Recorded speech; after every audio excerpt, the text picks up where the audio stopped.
నమస్తే, నేను మీ ఈశ్వర్. ఈ6 న్యూస్కి స్వాగతం. వార్తల్లోని ముఖ్య అంశాలు.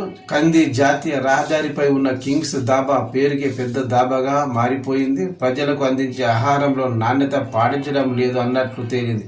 హైవేపై ఉన్న 2 బ్రాంచుల్లో జిల్లా ఫుడ్ సేఫ్టీ అధికారులు ఆకస్మిక తనిఖీ చేపట్టారు. ఈ తనిఖీల్లో దాబాలో కుళ్ళిపోయిన పన్నీరు, చికెన్, బిర్యానీ, ఇతర వంటకాల్లో హానికరమైన ఫుడ్ కలర్ను వాడుతున్నట్లు గుర్తించామని ఫుడ్ ఇన్స్పెక్టర్ అధికారిని అమృత వివరించారు.